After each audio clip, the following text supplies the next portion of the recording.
Marode Straßen machen normalerweise keinen Spaß, doch im Tabletop-Hobby sieht das natürlich anders aus. Freut euch daher nun auf eine besonders einfache Bastelanleitung, um modulare Straßen zu bauen.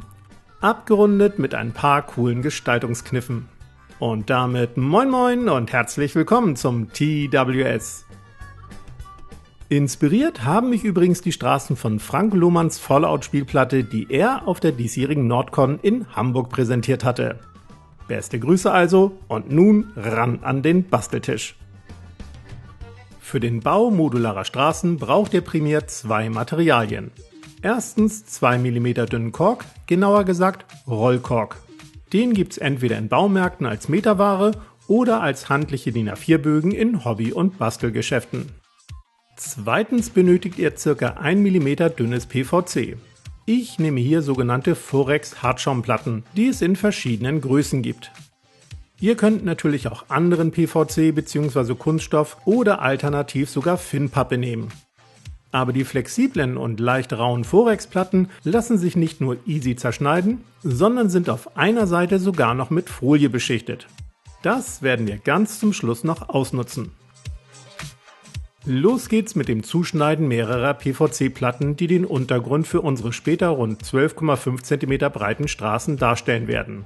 Ich schneide dafür mehrere Platten von 12 cm Breite und 24 cm Länge zu, sowie einige Quadrate von 12 x 12 cm. Aber natürlich könnt ihr auch andere Maße wählen. Jeweils eine eurer Platten dient nun als Schablone für den Zuschnitt der entsprechenden Korkstücke. Legt die Platte so auf, dass zu einer langen und einer kurzen Seite 0,5 cm Überstand sind, um den Kork dann entlang der anderen Seiten abzuschneiden. Danach habt ihr eine Korkplatte, die an allen Seiten etwa 2 bis 3 mm größer ist als die PVC-Platte. Wiederholt das für all eure Platten, egal welche Maße sie haben. Wichtig ist am Ende nur der Überstand an allen Seiten von ca. 2 bis 3 mm.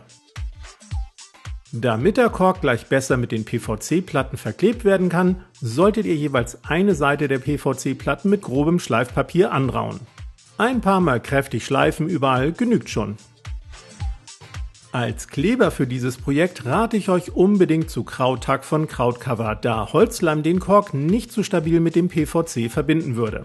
Denn Krauttack ist selbst getrocknet noch extrem klebrig, daher können beim Auftragen auch Handschuhe nicht schaden. Gebt ein wenig vom Krauttackkleber auf eine PVC-Platte und verteilt diesen mit einem Pinsel. Eine überall gleichmäßig dünne Schicht genügt bereits, um direkt mit der nächsten PVC-Platte weiterzumachen.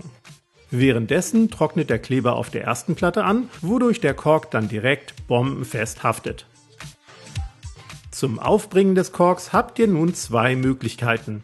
Entweder ihr zerreißt die Korkplatten nacheinander Stück für Stück, um nach und nach die Korkteile aufzukleben.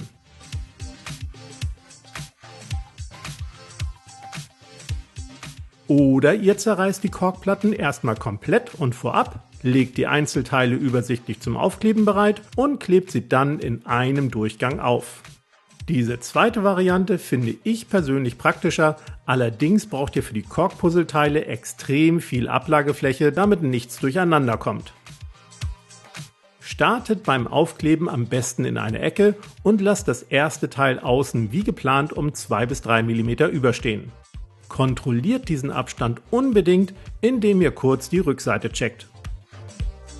Nun folgen nach und nach die nächsten Korkstücke, wobei ihr zwischen den Teilen kleine Fugen lasst, um Risse darzustellen. Hier und da könnt ihr dann mit den Fingern auch mal etwas Kork herausknipsen, um Löcher im Asphalt zu simulieren. So geht's dann immer weiter, bis eure Korkpuzzles komplett auf die PVC-Platten aufgebracht sind. Durch die Fugen zwischen den Korkstücken habt ihr nun vermutlich an mindestens einer Plattenseite etwas Überstand. Schneidet diesen vorsichtig mit einem scharfen Messer ab, um wieder eine gerade und bündige Kante zu haben.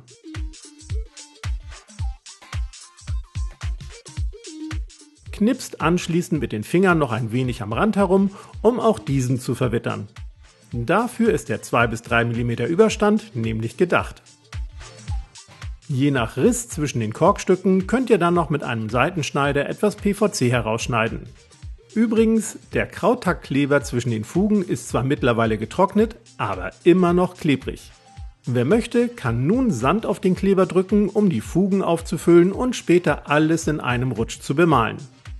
Ich werde jedoch erst nach der Bemalung etwas Sand in die Fugen bürsten, denn ich möchte den Sand wie bei meiner Wasteland-Spielplatte bemalen. Also mit verschiedenen Washes und nass in nass. Außerdem soll es noch runde Kurven geben. Deren Zuschnitt ist jedoch ein wenig komplexer, daher gibt's die ausführlichen Bastelschritte erst im zweiten Teil. Zusammen mit der Bemalanleitung natürlich. Bis dahin viel Spaß beim Nachbasteln und wir sehen uns dann im nächsten Video. Bis dann!